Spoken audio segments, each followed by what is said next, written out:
haweenka ka ganacsada dambiilaha ee nasameeya ku nool magaalada Jowhar caasimadda Hirshabelle ayaa waxa ay ka warbixiyeen qaabka ay u sameeyaan iyo faa'iidada ka soo gasha dambiisha mar aan saaka booqday waxa ay sheegeen sida ay dambiisha u sameeyaan ama ay uga ganacsadaan waa kuwan qaar ka mid ah oo ka hadlaya arrinkaas dambiisha afartan iyo hal gataa awdeeda iyo riijigeeda ma gaar waa ka koreyda dambiisha awda waxa ka soo gadnaa siyeed waxa saa wax ku gadnaa 45 gataa dambiisha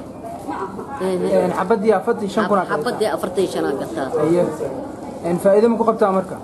faa'iido waa iyagu jirtaa faa'iido waa iyagu jirtaa hashi dambiil marka meeqa maalin falkiskada ku qaadanaysa 3 beri saddexdaas beri ma laga yaabaa marka inay hal maalin ku gadanto maya hal maalin ma kadmayso nasiib waay tabiirahana waa qabanaa haama waa tolnaa hadaa helno haamaka weelasha caanaha lagu shubto waa faafrikayna hadday halaabaan iyo hadday dar lagu yimaadaan tabiiraha waa waqtiyo nasiib waqtigay ku gadmaan in badan ku aaleenay in yarku waa caadi waa sacnaday shaqadii aan ka howlgalayno marka sida saliyaasha kalama tushaan mis dambiilaha oo kaliya tushaan saliyaasha iyo babisada iyo ma tushaan mis dambiilaha kaliya tushaan babisiyaasha iyo saliyada cawdiya cariiri noqotay maahane waa waxay jirna waa naqaana dhiisha hidaha iyo dhaqankana dhiisha waa waxaan ku sheegay waa ku sheegay ogta dhiisha hidaha iyo dhaqanka cawda waa midaas laga foobiyaa marka farsamadan ilaa iyo intee sana ayaa ku shaqaysanaysa ma yara muddo ma yara siyaad marra waa sameynayna ma garatay ilaa waqtigaas ku ahayna ka horba waa hayna ilaa aada cadda waa hayna inta qabta cimrigeeda intuu dhan yahay kolba meel xoolo ma raacno wax kale ma hawshaan u soo baxnaa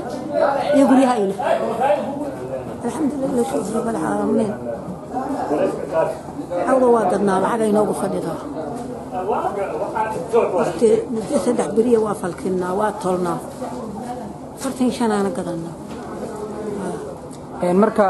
dambiilaha oo kaliya ma falkisiin is waxyaabo kale oo falkisiina jiro hadda dambiilahana falkinaa wixii mugaas aan aragno gacanta ayna ku soo dhacana waa qabanaa gacanta ayna ku soo dhaca oo farsamo loo rabo waa qabanaa dambiilahana waa noo yaalima waa falaktanaa